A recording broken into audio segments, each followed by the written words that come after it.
Enfuufu esiikuuka enantabulirirwa mu Goma Division Mukono Municipality etunuza abatuuze baayo ng'obutulume era bawanjaga ebaviiriddeko okugubaasiira n'ebizimbe okufuma olw'ebidduka ebingi ebiyita mu kkubo lyabwe. The challenge in the community, we need to sensitize people about our environment, how we can keep our environment clean, and how we can be able to work together to develop ourselves.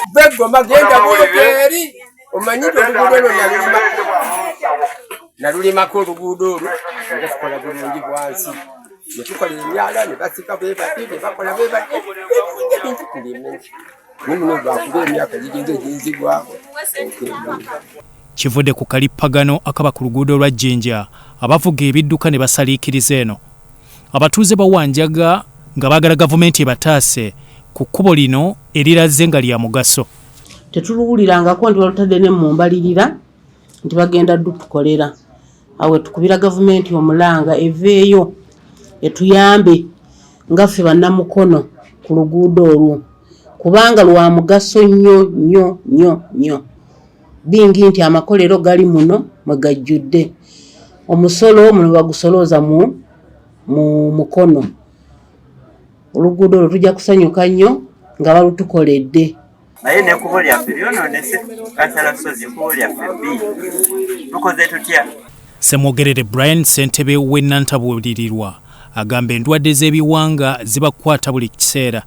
Naye nze ekyandibadde kisinga okunsanyusa ennyo kwe kubanga oluguudo lwaffe luno olwa Jokers nga balukoze. Kubanga ffe tulidde enfuufu ne tugiwulira era abakyala bali wali bakolera mu nfuufu akatale konna. Ate nga mwana wattu weewuunye nti ekyalo kino kyalo kikulu nnyo mu Mukono era n'omusolo ogusoloozebwa oguyimirizaawo Goma Division guva nantabulirwa. Naye okubeera ng'ekkubo eryo tebalikola ffe batusuulirira. Bakoze butaweera okulongoosa ekitundu kyabwe omuli Kiwanga, Kasokoso n'awalala. Abasobodde okujja okubeera nga twetaba wamu.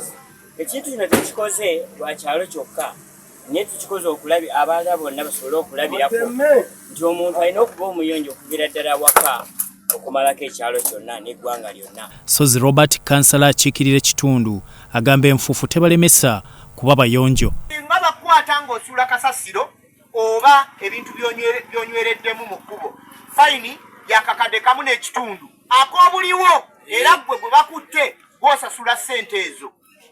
Bino ebintu si byakuwalana wabula kwekuuma olaba nga tulwanyisa obulwadde. Byowora Gabdio, Sorot TV, Omunyo.